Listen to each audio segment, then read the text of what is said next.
What's up, world? That's Hey. the introduction, Manuela. I'm sorry.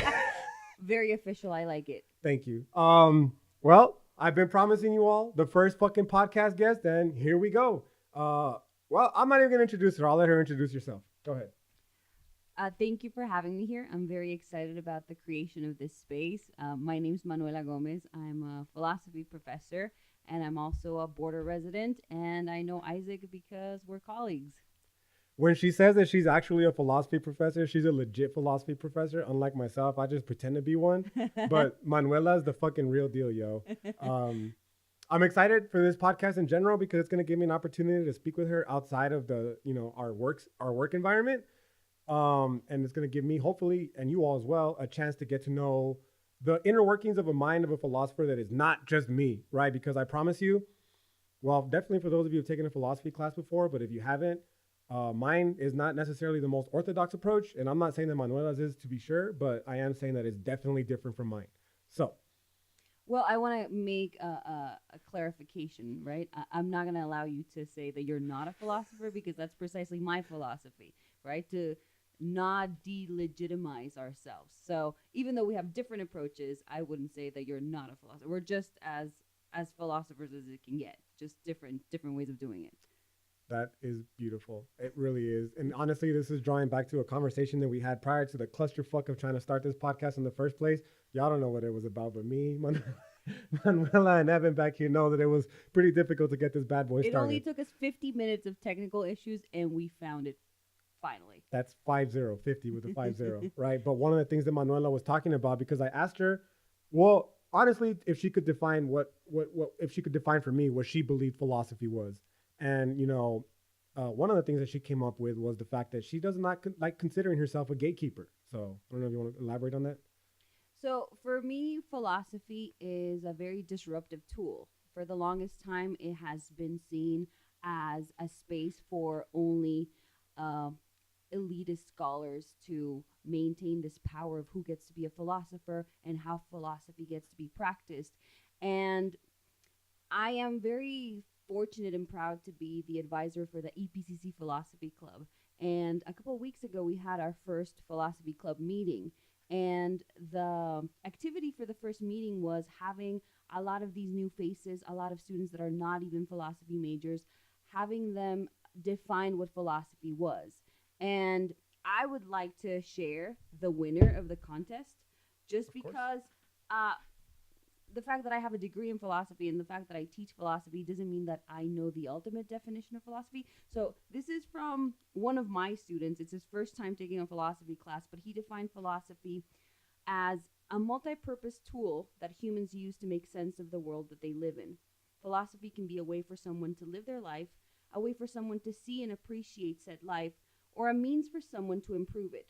Philosophy requires the opening of one's mind, so by extension, it ends up being a fundamental device to connect cultures and societies. Philosophy can help people cope, it helps people learn, it helps people be aware of themselves and of others. Philosophy can bring a sense in a world that in every way makes no sense at all. I like that last part about not making sense at all, making sense of the senseless. And are you sure? I gotta ask, just to be clear, that was a student response. It was a student, and we had 10 different definitions, and it was very hard for us to judge the first, the second, and the third place because everybody said powerful things about what philosophy is, right? But if we want to get like a very formal definition, it's the love of wisdom. It's the love of being critical and of questioning and of never being satisfied with an answer. But I think it gets more political than that. For us, for you and me, philosophy has to be a very disruptive tool for us to create this space and for us to say we also have something to say. And if you're not going to give us a platform, we're going to create it because our ideas are just as philosophical as the ideas of European men from 200 years ago. Honestly, that's like my biggest shit right now. I'm really big into the indigenizing of philosophy, especially this idea that, I mean, fuck, dude, we have to, for some strange reason, prove our, I don't want to say prove ourselves because me personally, I want to think at least that I've transcended this idea of having to prove myself to anybody, especially like you say, this European conception of what philosophy is. But at the same time, my belief doesn't really legitimize the practice itself, right? So there's no question that we have to keep as, me as a Chicano man, you as however you would identify with, right? But definitely as a person of color, here from the borderland, that would we had to justify our even exercising the philosophy in the first place, Hmm. and that if it doesn't fall within the lines of this academic institutional philosophy, then we're immediately dismissed as what philosophy isn't per se, right? Right. And I think that's the beautiful thing that you keep mentioning is this disruptive force, and I think that's fuck yeah, dude. Like it's disruptive in the sense that there's this hegemony, this fucking power practice that's been put into play since the initial colonization of the Americas, right? Obviously, well, obviously for you and I, but for those of us who aren't very versed with this idea, and it's served to limit what philosophy is, at least in my eyes, and clearly in your eyes as well. And when we have students and also professors like you that come along and say, no, it can be more than that. We're trying to make sense of the senseless, and just because these people came along and made a little bit of sense of it, these people being the ancient Greeks, doesn't mean that that's the entire picture. You know Hmm. what I'm saying? Right. So I think we have to be very aware of this insider outsider positionality. And for the longest time, we've had outsiders define what our philosophy is. This is what indigenous philosophy is. This is what border philosophy is. Oh, you're Latin American. This is what Latin American philosophy is. And I think for the very first time, we're a part of a generation that is reclaiming that power and saying, we are young, we are people of color, we are not the most orthodox in the sense that we're going to dress a particular way. We're going to have tattoos. We're going to speak multiple languages. We're going to navigate cultures. And we are ourselves going to define what this philosophy is. And that does not please many people that have been these gatekeepers of philosophy for the longest time, because we've had people profiting from being outsiders telling everybody how we work, and it hasn't been easy for us. We have had to prove ourselves constantly, right? Not just as minorities, not just for me as a woman, not by being the first ones in our family, or perhaps we're the first in many instances.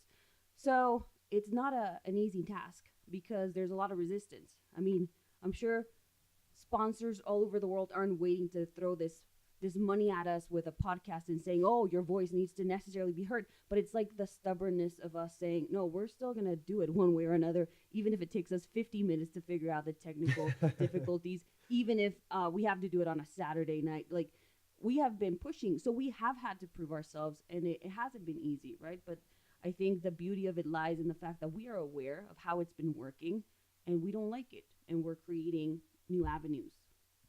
I mean, that's such just a beautiful response. But I will interject one thing before I continue with my next question for you, and that is to say, you motherfucking sponsors, bro, you better hop on real fucking quick because this shit is going fucking global.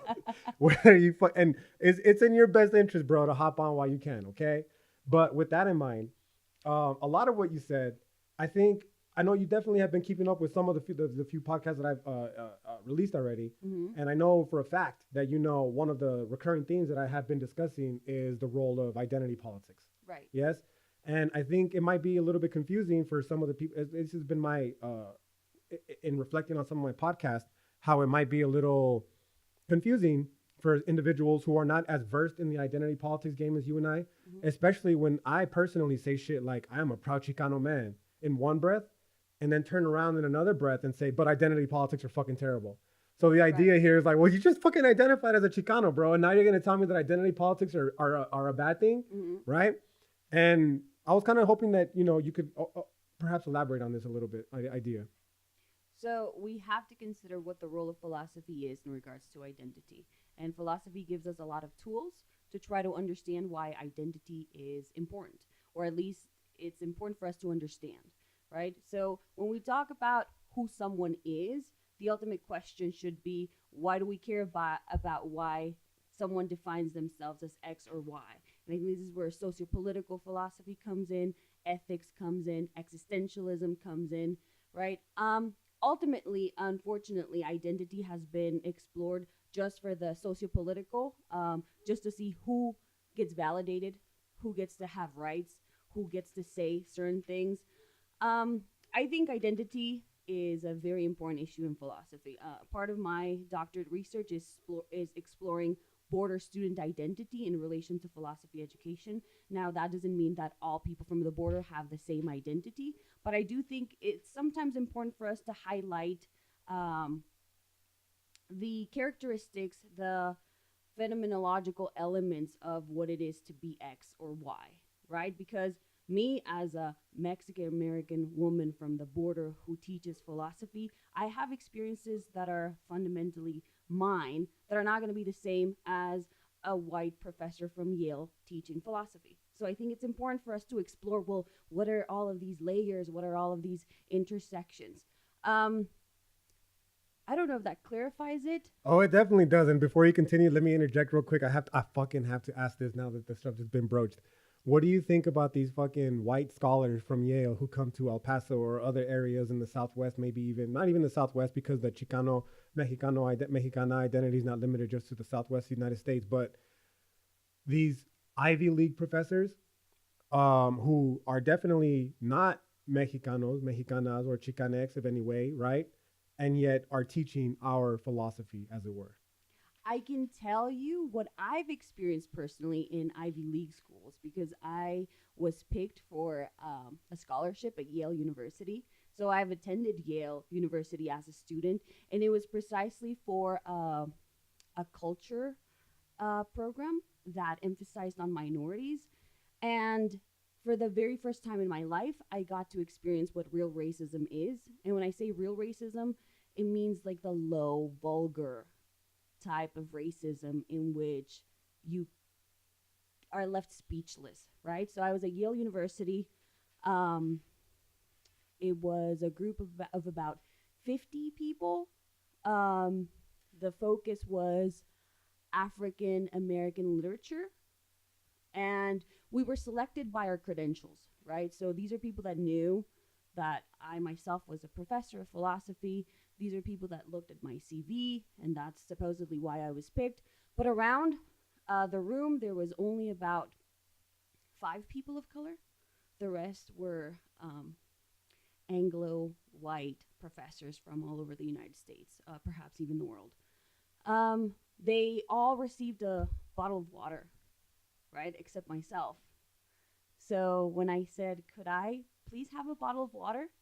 They told me, if you're thirsty, the bathroom is over there. There's a pitcher, and you can go fill it up with water. This really happened This in really, 2000. 2017. So not that long ago. Not that long ago. And yet still actively experiencing.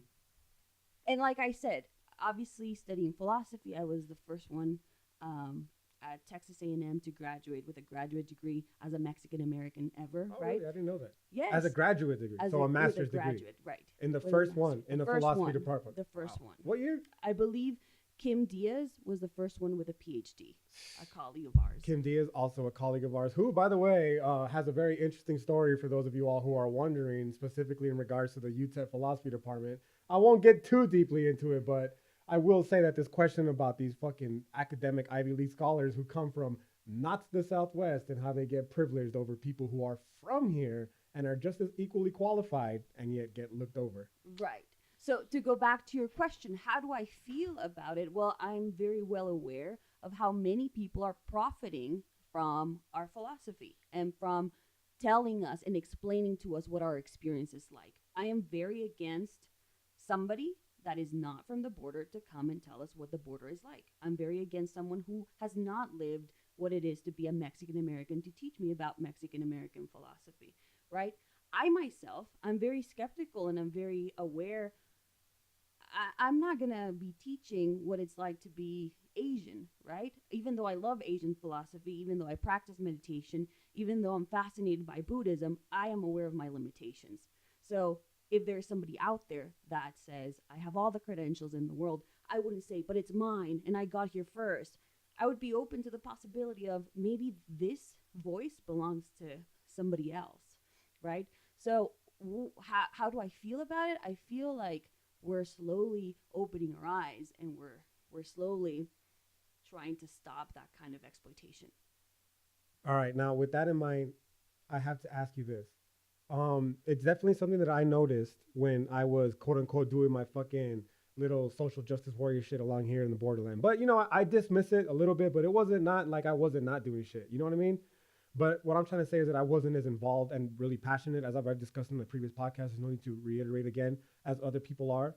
But one thing I did notice, Manuela, is that there are people who fucking come to El Paso from all around the United States to volunteer in our community. Mm-hmm. And the idea here is, well, why the fuck do we need someone from Philadelphia to come to El Paso and maybe even to Juarez inevitably to do work with the underserved communities in El Paso and Juarez when we have a fucking city full of people who most likely themselves are from these very same communities and who hopefully, like myself, maybe even you, I'm not too familiar with your backstory, but have transcended just a little bit enough, definitely in my case, not too far, but enough where we can turn around and fucking help, and yet we don't.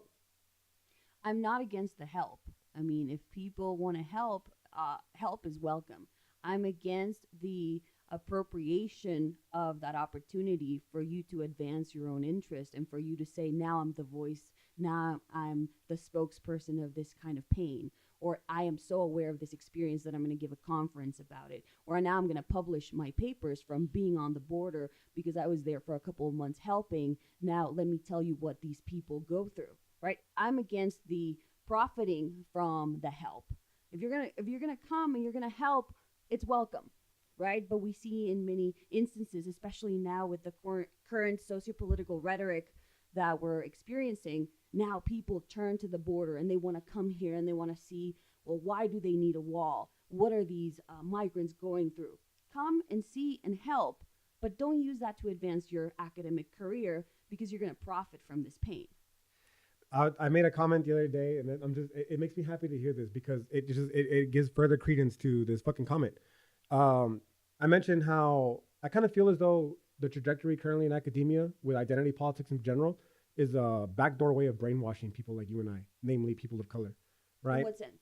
In the sense that it's telling us that we are traditionally been marginalized, and because of that, we are victims, and that we need powerless. And powerless, most importantly, powerless, and that because of that, we need other people, as particularly in this instance, those who haven't been marginalized and who have had power, i.e. those of European descent, to keep it very fucking politically correct, right? Mm-hmm. That we need them, namely the fucking professoriate, which the majority of them in academia are, to tell us how the fuck to overcome it, right?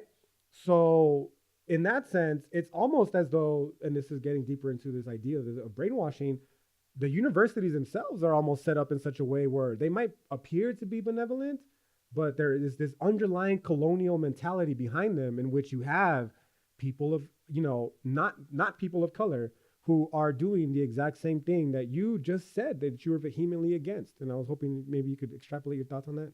Well, that's why I love being in El Paso sometimes, because here we have all kinds of leaders that are not just in academia to profit from us because they are like us, right? Because historically that's how it's been here.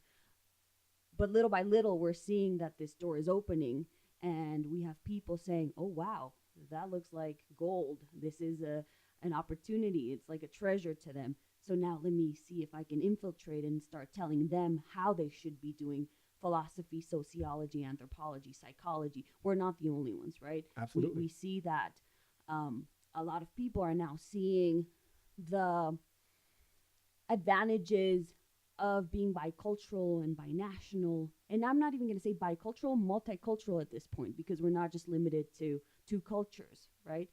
So I think that's the appeal lately to border towns like ours. But thankfully, people like ourselves are starting to be guarded against that, and at least becoming outspoken enough for us to call it out. The response has been, well, then you're being racist. That's my favorite. Well, then look at what you're doing, right? Mm-hmm.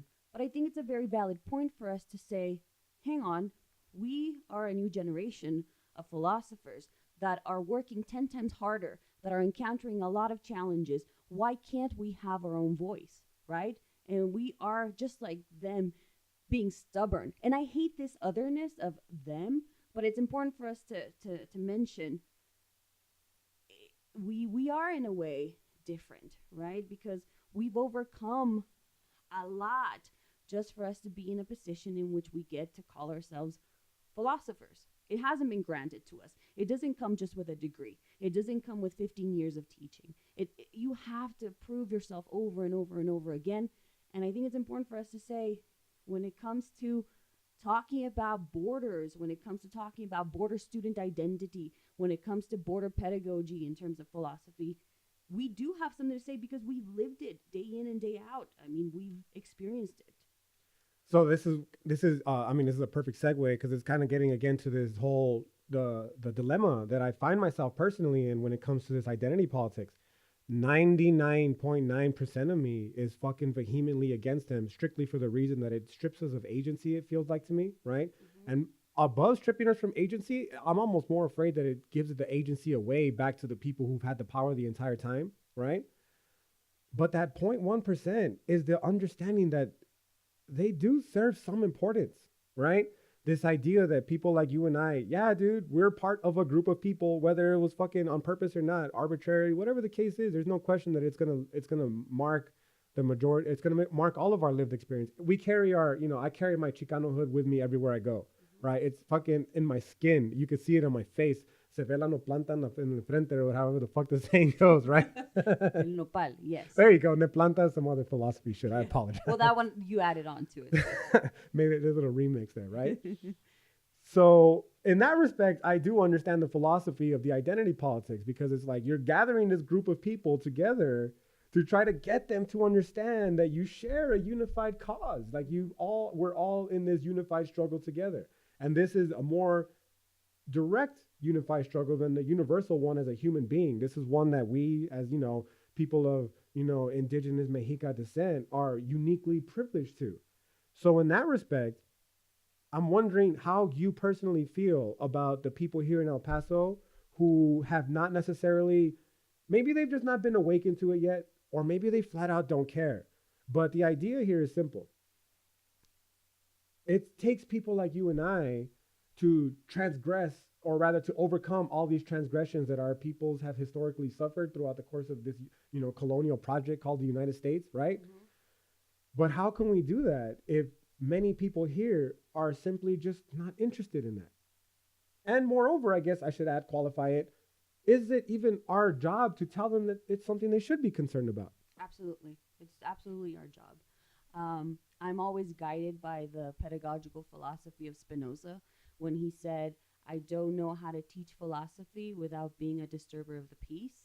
So to me, it's super important for us to be not necessarily instilling ideas. I don't think that's our job. But I think definitely for us to be opening all of these questions in front of students, in front of other people, for them to see some sort of reflection. This is where I think the analogy of philosophy being like a mirror applies, because you can tell people, this is philosophy and this is how it affects your life directly. A lot of people see themselves detached from philosophy because nobody has taken the time to explain to them how it's embedded into their everyday lives, and they can't actually escape it.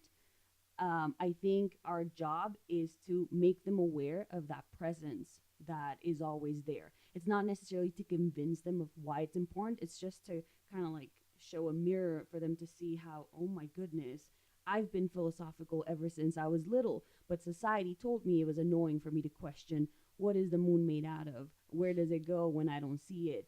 Like, little kids naturally are philosophical. Teenagers are philosophical when they start going through puberty and all these changes. And I think it's the role of philosophers to reteach, I guess, just reintroduce these notions that have already been there.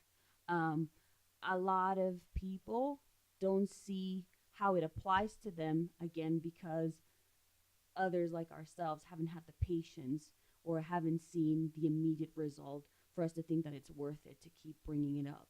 But I think that's the beauty of teaching, that day in and day out, we have that opportunity to allow for this reflection and this introspection, and it ultimately is fruitful. I think. I mean, not all of our students will say, now I want to major in philosophy and I'm going to go and get a doctorate in Which you philosophy. should, motherfuckers. I agree. I agree.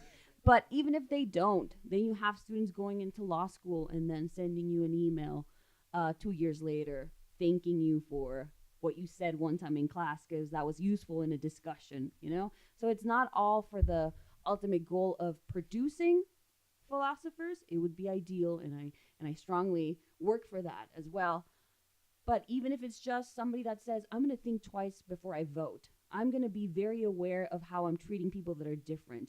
I'm going to think twice about whether I should park here or not, even if it's just for 2 minutes, because philosophy is part of our everyday life. So, with that in mind, I have to ask you this question because it's a question that I personally, in the 4 years that I've been fortunate enough to be at EPCC, it didn't come up the first couple years, but it's definitely come up to haunt me within the last couple years, definitely within the last year. And the question is, well, before I give you the question, let me fucking qualify with an experience that I know very well you are familiar with. You are in a class full of students on, let's say, a day where people don't normally come to class, or a time that people don't My normally students come to always class. come to class, by the way. I guess I got to step my game up to make sure mine do the same. You are offering them something that keeps them coming back. I got to examine my own faults in that respect. But the idea here is like, obviously, we're not socialized in such a way that coming to a Saturday class, for instance, I'm going to use my example from today. Today's a Saturday for those of you listening to this in the future, whenever the fuck you listen to it, right? But coming to a class on a Saturday is not something that we're socialized with. It's not normal, right? Mm-hmm. Saturdays are for relaxing from the 5-day week, right?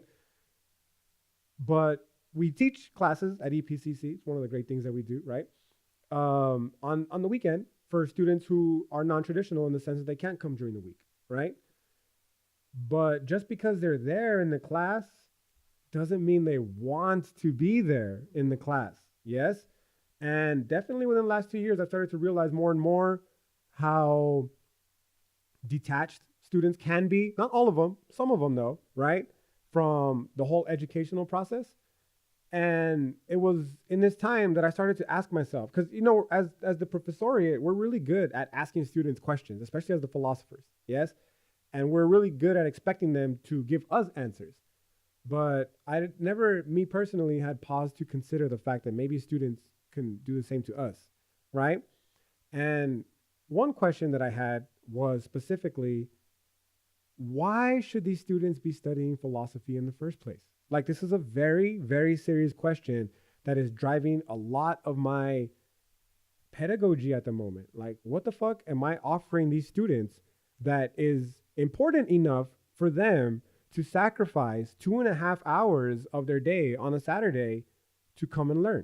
Mm-hmm. So with that in mind, my question then is, if you could tell anybody the benefits of, or not even the benefits, but maybe even the importance of studying philosophy, why should you study philosophy? So this is scientifically proven. Anybody that studies at least one philosophy course will score higher on any standardized test. I didn't know that. One class in philosophy will improve your critical thinking to the point where you take a GRE, a GMAT, even an SAT score, and your score is proven to be higher. The GRE, for those of us who don't know, is for getting into a master's and for the getting LSAT? into grad school. I believe it's to getting into college. So for those that are taking early college, high school, or dual credit as high school students, you have at least 2 standardized tests that you will have to encounter. And this is an argument, right?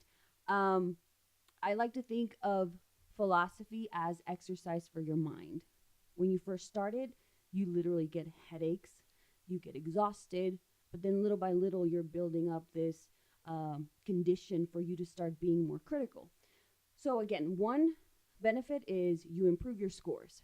Another benefit, every time I teach a portion of logic in my ethics class or in my intro to philosophy class, or when I teach logic the entire semester, I tell my students, by studying logic, you're saving a lot of money because you're going to be aware of the people that want to steal from you, manipulate you, because logical fallacies are a great tool for you to say, no, I'm not going to give in to your manipulation of my emotions. No, that's a faulty analogy. That's actually a hasty generalization. So that's another benefit. In terms of money, You save money and you can become rich if you know how to manipulate it and you learn things from the other perspective, right? That's what I'm trying to do, motherfuckers. Another advantage to studying philosophy is that it gives you autonomy in the sense that you're no longer going to say, I believe X because my parents told me to believe X. I follow Y because my religion tells me. It gives you this independence for you to freely say, this is why I believe X because I've analyzed it, right? And that can change over time. And that's the beauty of philosophy, that you look back and you say, I can't believe I said that, or I wrote that, or I believed that 4 years ago. Facebook memories is beautiful in that respect, right? To fucking remind us just how dumb as fuck we were 4 years ago. That is true. That is true. There's a documentary that I like to assign for my students. It is called On the Way to School. I don't know if you've ever had an opportunity to watch it, but it's a documentary about kids from all over the world and the journey that they have to embark upon every day to go to school. And we're talking about kids in India that take 3 hours in the morning to go to school because school is not so easily accessible. They have to like cross rivers, people that have to struggle in other parts of the world, in Asia, in Africa. So when I assign this documentary, I get really unique responses. One of the papers that I've loved grading the most was a reaction to this film. The first sentence of it was, I'm an idiot. Wow. Right? Powerful.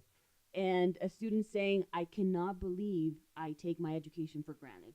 I couldn't stop thinking about how these little kids are so passionate about learning, and yet here I am driving in my brand new car to school, sitting there thinking, when's lunch going to be? I want to meet my friends. And this was like a very powerful reflection for me to have. So I always find ways to appeal to the emotion of students by showing them that it's a privilege, it's a luxury. People in other parts of the world are still getting killed for the types of questions that they have to consider because they're part of our curriculum in a philosophy class.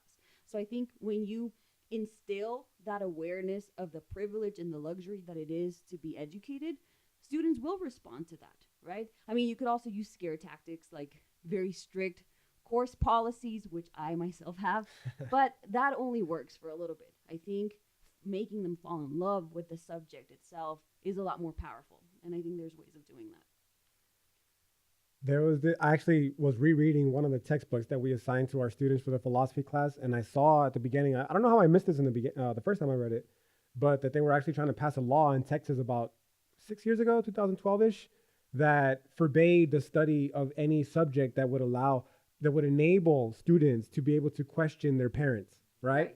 Mm-hmm. And the obvious connection here, but in the philosophy book that was trying to make, is that they're trying to stop them. Inevitably, it might be a little stretch, but it's not too far of a stretch that once you stop people from giving them, I should say more specifically, the ability to be able to question their parents, that it's just a matter of time before those same people are no longer able to question their government or able to question other people who may have these interests. Religion, of course, another big one, right? Mm-hmm. So I guess in that respect, I guess, maybe one that I could add to my repertoire is the importance of, exercising these cognitive capacities that we have just by virtue of being human. Like, some of us are better at it than others, it's just nature, right? But we all have them, and it takes practice. Just like I tell students, if you were to get on a treadmill right now after not being in the gym for 2 years, and I tell you, come on, run for 40 minutes, you're going to be sore, you're going to hate yourself, it's going to be horrible. But if every day you do it for 20 minutes, you're going to feel like, okay, I can do this. It's part of my life, right? And I think philosophy is similar. Like when you haven't thought about all these complex issues, it's better for you to say, it's not for me. Yeah, that made me feel a little bit uncomfortable, and I just better put it to the side, But I just like when you get discouraged by working out too much when you haven't done it in a while. So at the end of the day, though, moving beyond the working out example, because we don't, there's no need. Because I don't work out. So let's continue. That's not where I was gonna go with it, but the idea is that it's something that is readily available to everybody. Yes, at least assuming that you're mentally capable, you possess the Movies are philosophical. Hip hop is philosophical. Social media is philosophical. Anytime you go out with your friends and somebody says something that makes you feel uncomfortable, but you wonder, why didn't I call it out? Every interaction we have is philosophical. It's a matter of recognizing it. It's not, let's open our book to page 35 and let's study what philosophy is. It's part of our everyday interaction. Food is philosophical. Every time we make a choice, do I go for the organic? Do I go for the vegan? What does it mean? What are the implications? Okay, you took the really philosophical route, but I have to I have to ask you a more direct one. What, speaking of food, do you make of Taco Bell being rated the number one Mexican restaurant? Oh my goodness. I do not want to answer that publicly because I am the type of person that gets Taco Bell cravings randomly, and nothing in this world will satisfy these cravings other than Taco Bell. And mind you, I grew up in Juarez. I have access to the best tacos in the world, right? But there's something about Taco Bell that is intriguing, right? Now, is it Mexican food? Absolutely not. And that's where I draw the line, right? I like it, I enjoy it, but for it to be labeled the number one Mexican restaurant in terms of tacos, it's a disgrace to us, right? But I am a hypocrite because I love, especially this year, I discovered the Doritos shell. Now, that horrible hybrid mix of American and Sounds fucking Tex-Mex, good. it is amazing. But in all seriousness, I think that goes to show us the lack of exposure that we have to authentic foods, to authentic, and then we're going to get into the talk of what does it really mean to be authentic, right? Taco Bell is not authentic Mexican food, but it's delicious. I think that's going to be my compromise in that answer. I mean, hey, I'm not here to cast any judgment at all whatsoever. And before I continue, I just have to ask because I have to fucking ask. Because you mentioned that you were from J-Town, Juaritos, right? Yes. And you also mentioned that they had amazing tacos there. Yes. Yes, but have you ever heard the joke about why they don't have any stray dogs in Juaritos? I don't think that is a joke I want to explore. Juarez has the best food in the world, and I've traveled plenty to make that assertion. Juarez has amazing, healthy, ethical food. I am just joking to all my peoples in Juaritos, okay? My whole fucking family, well, my mom, definitely, my other, the rest of my grandparents, deeper in Mexico. Don't try to legitimize your little joke by saying, my family, I can't be a racist. My family knows someone. Oh, I am definitely trying to legitimize at this point.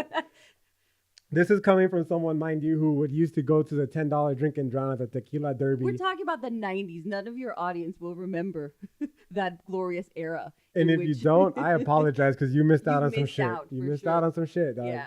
And what you definitely missed out on is the beauty of the street vendor who was fucking right outside waiting with tacos. Made of what? I'll let you decide. Yeah, definitely. But were they delicious? Fucking amazing. Yeah. Amazing, no doubt. Mm-hmm. The reason I bring up the Taco Bell example specifically is because, well, you kind of talked about it. You broached the subject a little bit earlier, and that was the current rhetoric, if you will, that seems to be occupying our current social political atmosphere right now, which is very obviously, hateful. I'm sorry? It's very hateful. Very hateful, Very right? exclusionary. Very exclusionary, no doubt about that. Okay. It's obviously in direct reference to the Trump administration, right? And maybe I don't know, Manuela, honestly. It's not that I'm conflicted because I'm conflicted in the sense that I think it's good to be conflicted, right? Mm-hmm. Because being conflicted implies that you're thinking about something. Exactly. Right? But I'm not conflicted in the sense that I'm just going to be honest with you. I am not entirely convinced that a Trump presidency is the evil thing that everyone is making it out to be. And I was hoping I can get your thoughts on that. Well, elaborate. Why is it not evil? Okay. The prime example that I have been giving everybody is in terms of the women, namely the record number of women, Manuela, who have taken office and senators as congresswomen, right? And I honestly don't think that this would have happened had Hillary Clinton won the presidency. Mm-hmm. Listen, this is not a political discussion, right? Is. Okay. I'll admit that. I'll swallow that. But what I'm trying to say is that I'm not trying to endorse one candidate over another, so much as I'm trying to say is that, listen, I'll fucking straight up say, I did say in a previous podcast that I liked Trump, but I don't like him as a person. In fact, as a hateful individual, I fucking think he's an asshole. No question about it. But I think that it's great that it took something like a Trump presidency to fucking wake people up, to make them realize, like, dude, this is not a fucking joke, bro. And this Trump presidency, even though it's only going to last a maximum of 8 years, it's fucking has lasting effects. And if you are not aware, if you are not informed, there are other people who are. If you are not voting, like the fucking Taco Bell incident, right? I never got the survey, to be fair. Manuela didn't get the survey, to be on record. But if you're not going to vote, or if you're not going to vote intelligently, dude, other people are. And they might not even be voting intelligently. And you might be fucking sitting there on election day, the same way that I was sitting in this very fucking room, thinking to myself, holy fuck, this dude's going to be the president of the United States. So I think we're talking about two different things. If we talk about, did the negativity, did the hate bring the best in people? You could make the case that, well, people definitely reacted, right? People definitely said, oh, you know what? This is very bad. We need to do something about it. And we have positive outcomes, like women being voted in record numbers, like we saw. But if we're going to make the argument, this is a very good presidency because look at all the positive outcomes, I disagree with that completely. Okay, let me just please reiterate there. I don't think it's a good presidency in that respect. As far as the fucking politics are concerned, dude, it's fucking heartbreaking. Right. Honestly, Manuela, the fact that okay, let's get political about it because fuck it, why not, right? The fact that Ruth Bader Ginsburg did not resign during the Obama presidency, I am terrified of that. And I honestly hope that she fucking makes it to 8 years in her position. Because if she doesn't... She's very old and her health is deteriorating. And if she doesn't do that, Manuela, if she doesn't make it, that's fucking 2. There we go. 2. And that is terrifying. That is 2 Supreme Court justices, right? Right. And so again, don't get me twisted. It's not because I'm trying to endorse the Trump presidency, but... Because obviously... But your initial claim was that it's not bad. No. The initial claim is that I'm not willing to accept... We get this rhetoric, for instance, that it's from the left, at least. It's become normalized. Now, if we look just simply at the statistics, right? Not about how you feel or how I feel. Let's look at the numbers. Hate crimes have risen. Yeah, Hate no speech doubt has risen. People feeling unsafe, people feeling insecure. And when I talk about these people, I'm not just talking about the minorities in terms of people of color. I'm talking about people, LGBTQI. I'm talking about people with disabilities. I'm talking about anybody that is not seen as a mainstream, typical how Trump defines an American, right? Absolutely. So we are seeing effects in all kinds of minorities. Okay, so with that in mind, though, and this is getting back a little bit to, maybe good isn't the right word to use. Maybe I need to find a better yes, word we're making progress to explain the emotion that I'm feeling towards this. Right. But I'll grant you, we have had reactions that have brought light to the need that we had to act sooner. Exactly. And that's my point is, yes, the statistics clearly indicate that the fucking hate crimes are rising. And that is terrible. That's terrible. But Children the hate crimes never from went their away. Families. Oh, that is the absolute worst. No question about it. But, Manuela, what I'm trying to say is that none of that shit was unique prior to this Trump presidency. But it's been amplified. It's been amplified. So where I say that it's quote unquote good then is in the sense that at least now people are fucking paying attention to it. It's been there this whole time, right? But at least we're paying attention to it now. And it might fucking suck. Like the growing pains might suck. But, and this is where we'll shift a little bit away from the politics. Not because I don't want to. We can fucking go down this rabbit hole all we want. Yeah. But, because it's a philosophy podcast. And I think ultimately the philosophy is the most important part. I am not convinced that suffering is a bad thing. It's not at all. It is not at all. In fact, suffering is responsible for me being a philosopher. I speak for myself. And when we look at history, the philosophers that have suffered tragedy the most are the ones that resonate with most people, right? So suffering is good. However, I'm speaking now from a place of privilege in which this suffering allows me to talk about suffering because I've somewhat overcome it. But we can't be sitting here ha ha ha, we're on a podcast on a Saturday, suffering is good, to people that have no choice but to die because of it. That reflection of suffering comes after you've overcome certain portions of it. And I don't think everybody has access or that privilege to overcome it immediately. And I think that's where it becomes problematic for us to say, it's good, you can keep dying a little bit more, and you'll see how it's good for you. No, absolutely. And in that respect, then I guess we're gonna get into another It's another philosophical problem that I wrestle with for a long time, and I guess this, in the interest of full disclosure, it's what informs my attitude towards it now. And the idea is simple.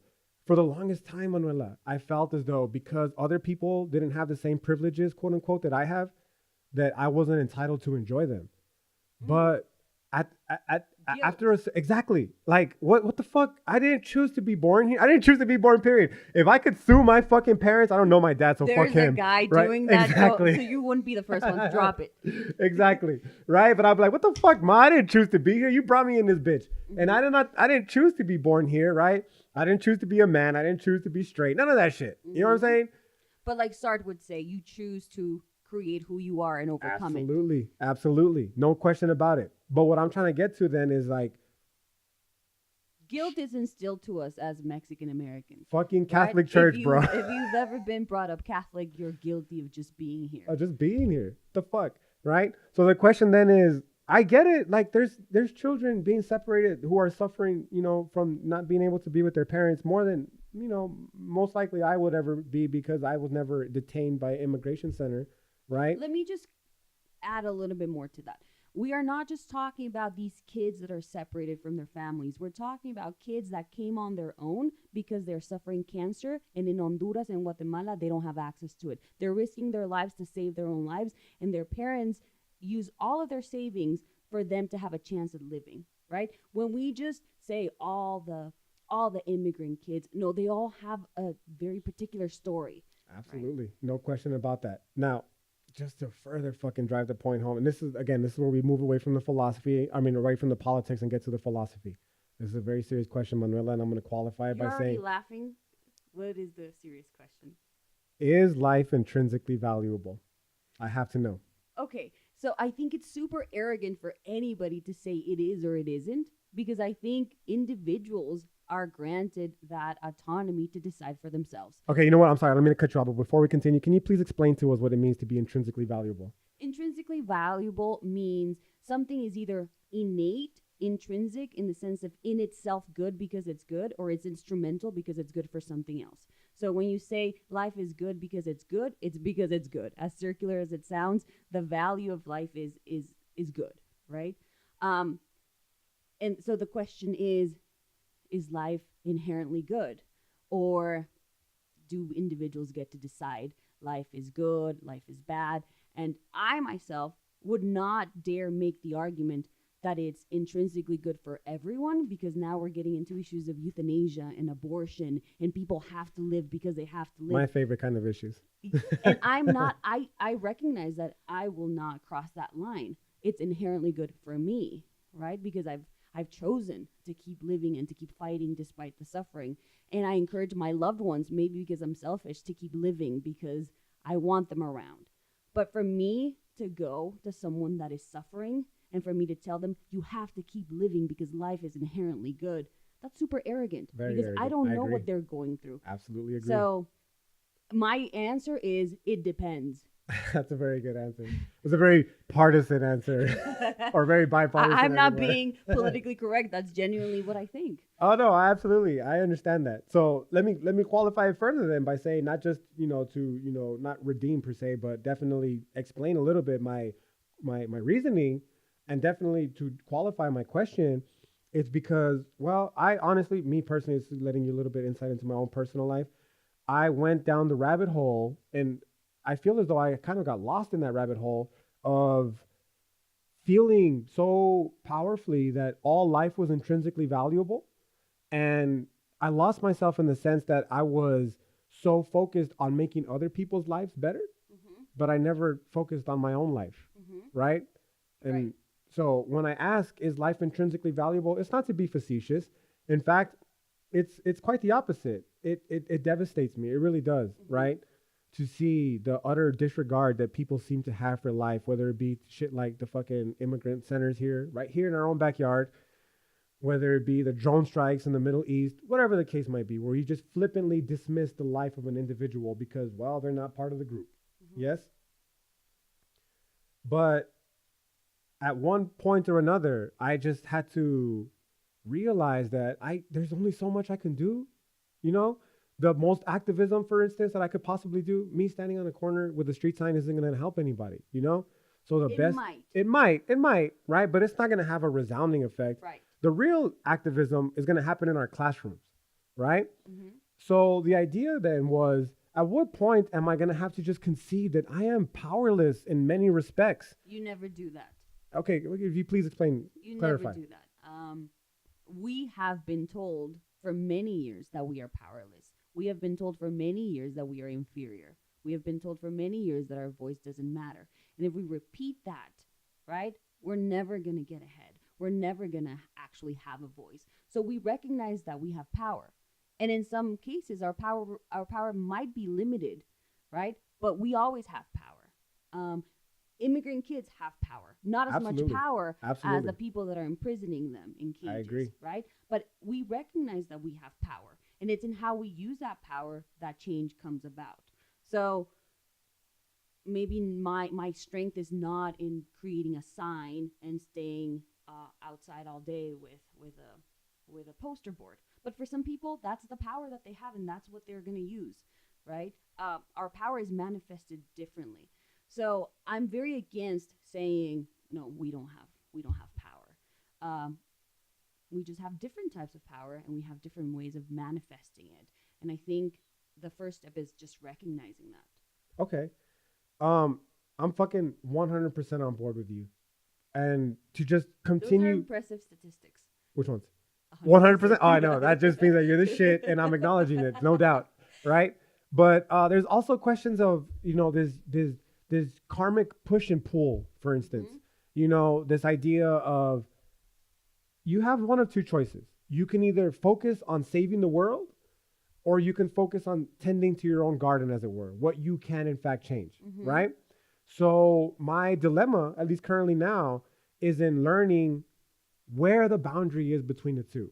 Because ultimately, I'm taking it more from a teleological point, Manuela, right? For those of you not philosophically, astute, teleological means there's just an end goal to all this. Purpose. Like, what is the end purpose of all this? Exactly, right? And it seems, when I say powerless, there's definitely the social political context, which I agree with you fucking wholeheartedly. We are not powerless in that respect. I could be in solitary confinement and still be 100% in control of my own life, right? Look at all the women that were voted into office. Exactly. Right? This is where we manifest our power that we did have all along. Exactly. But what I'm speaking to more now is from a point of understanding that life in itself is fleeting. Everything is fleeting. Absolutely. Right?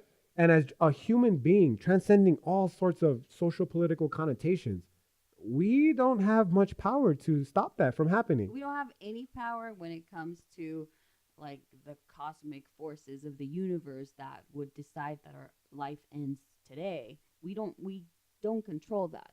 But in a smaller level of, do I get to be a good person or do I get to harm others? Do I wake up today and work really hard, or do I just say I'm going to be a victim because I have depression and the world owes me? We do have that power. Now, do we have supreme power as far as to I'm going to end the world today? We recognize that we have power, and it comes in increments, and sometimes it's limited, but it's there.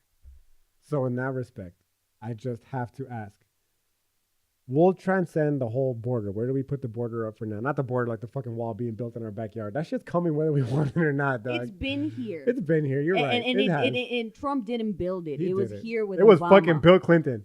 Well, it could be. I don't know. That's what I remember it, at least. Okay. But that's just me showing my age. Yeah. Right? But you're right. It's been there. So the borders I was talking here is the idea of how much do I give to the world and how much do I focus on myself?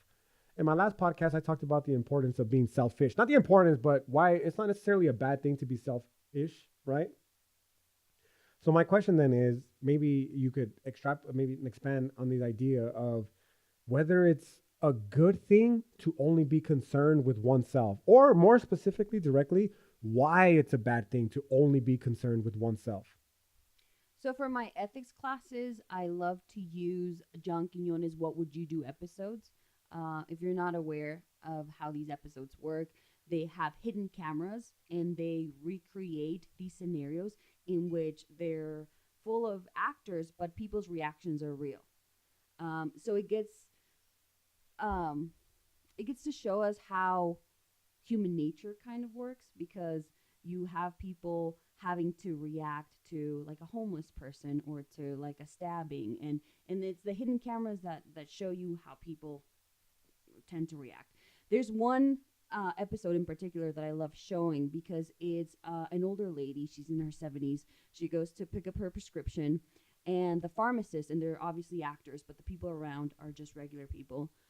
The pharmacist tells her, I can't fill your prescription because your copay is $80. And she says, it can't be. I don't have any money. And she starts crying. And then you see a lot of people just looking away, like it's not my problem, right? One of the reactions that I love is an older lady who immediately opens her purse, and she's going through her things, and you can see that she only has $5. And she says, okay. And she gives her the $5, and she says, I'm sorry, this is all I have. And she gives her the $5, right? And then you have another lady that sees this interaction and says, okay, put $20 on my card, and that'll help her. And the pharmacist says, that's not going to be enough. I'm only going to be able to give her half. Okay, do another $5, right? So I always ask my students, what are we judging here? Is it the lady that gave $25, or is it the lady that didn't have anything but the $5, right? And it opens up a very interesting discussion, because people are saying in my class, that was beautiful. Like, she gave everything she had. But then there's other students that will say, but wait a minute, like, that's really bad because that's all she had. Who's going to help her, right? So I don't think there's a standard answer for us to say, well, let's go to chapter 10 for the answer. Who was the best person? Who was the most ethical? I think we recognize what our capabilities are in terms of giving. But if you're that person that seriously just looks away, like, okay, well, this is uncomfortable, and does nothing, then I think that in itself is the bad thing, right? If you give 20, 25, or if you give 5 and that's all you had, I think that's a very personal choice. But doing nothing is the worst kind of person, in my opinion. So there's people that all they have is $2 to go to the dollar store and buy their poster board and their marker. Back to the damn poster boards. Yes. And then there's other people that will donate millions of dollars. And I mean, you can't say, oh, millions of dollars, that's better. At least that's how I see it. Okay. I think, honestly, this is just such a fucking complex subject to discuss, right? Mainly because, I mean, what are we to do with the people who don't agree with us, per se, in the sense that some people think that doing anything at all is pointless because of all the reasons that we brought up, while other people will vehemently say that doing nothing is fucking evil, even in some instances, right?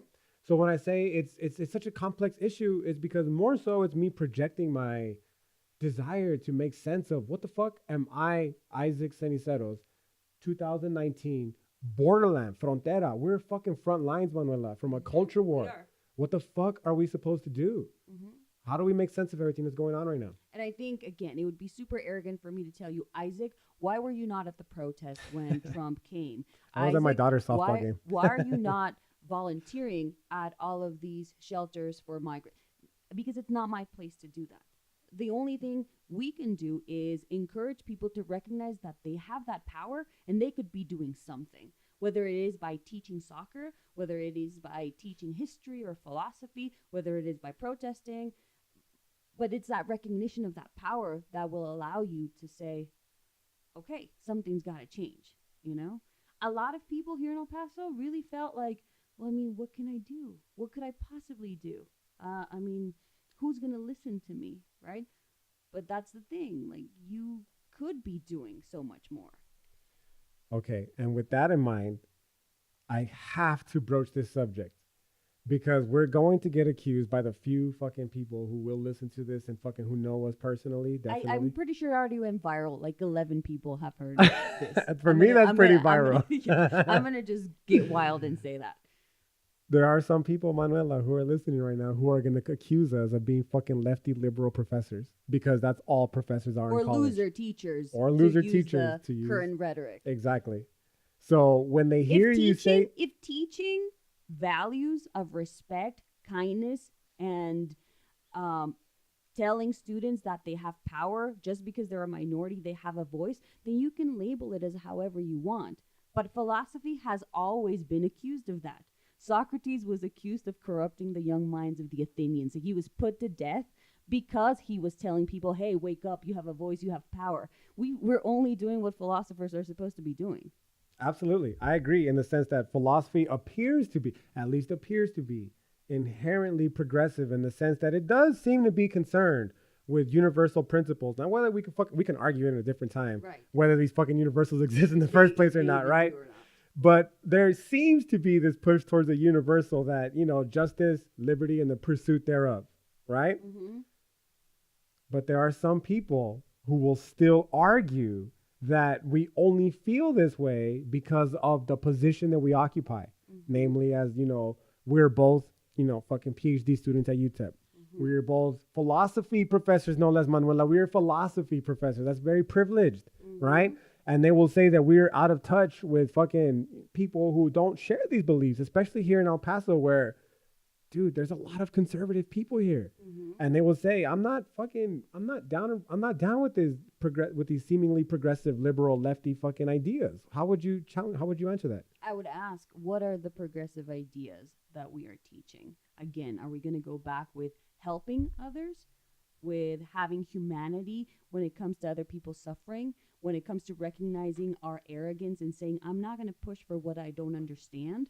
If that's the accusation, then I think they need to be more worried about their labels and how they're living their lives than us be worried about what we're continuing to distribute, which is these tools for self-introspection and challenging whatever is unjust. There's so much more, Manuela, that I want to ask you.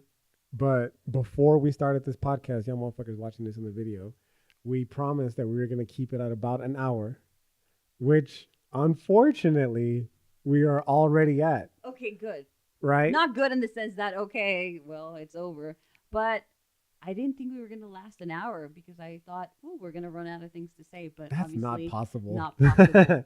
In fact, I'm actually bummed out because there's so much fucking more I wanted to talk to you about. I wanted to talk to you about Chicanismo. I wanted to talk to you about being a young lady from Juarez, Mexico, who found her way at Texas A&M University on the dime of a father who worked very hard to pay her tuition. Mm-hmm. I wanted to talk to you about identity politics that are trying to tell you that you're a victim, which I don't think you agree with that. I don't. There's so much more. Well, but good. I guess, unfortunately, we're going to have to save that for another podcast. We will. And before we get there, I guess, before I wrap this bad boy up, I will just say, is there any last thoughts you'd like to leave our audience with for today? Yes, I want to emphasize the importance of creating these types of platforms in which if people won't give us a voice to discuss what it's like to be a border philosopher, we're going to go ahead and figure out a way to do it. And I also want to emphasize the importance of everyday philosophy and the recognition that you don't have to have a PhD in philosophy to realize that philosophy can be a very powerful tool in your life. So if anybody's hearing this or watching this and they're saying, well, what is philosophy? Don't be discouraged to just kind of like get your feet wet and pick up a philosophy book, or there's a lot of interesting websites out there, or maybe taking a philosophy class, So it doesn't have to be this elitist academic bubble that is unreachable by others. Beautiful. And if I could just respond to that, I would just say, first of all, fuck Plato.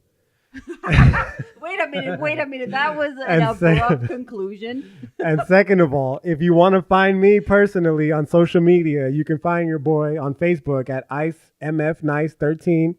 That's Ice motherfucking Nice. I already told you before. Don't fucking act like you're brand new, Doug. Ice MF Nice 13 on Facebook. Ice Nice underscore El Profe on Instagram. And OG underscore Ice Nice 13 on Twitter. Manuela, I won't put you on blast and say if you want to. My Instagram is open. It's Mena, and then together Gomez, Gomez, Mena Gomez on Instagram.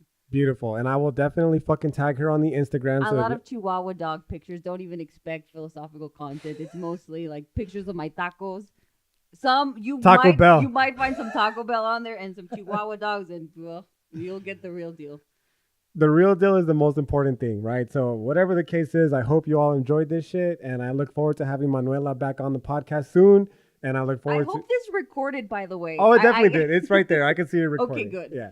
And yeah. And if you didn't enjoy it, fuck you. Okay. No, I'm not endorsing. That's me. That's me personally. I'm not. That's Thank me you for personally. Watching. Thank you for your time. I am not endorsing that. Saying this is 5, bro. This is 5 podcasts already. And if you haven't enjoyed it, like, what the fuck more do you want? Okay, I ain't gonna give it to you, so go look for it elsewhere. And if you have enjoyed it, my fucking utmost respect and thanks and appreciation. Okay, so thank you, and we'll see you soon.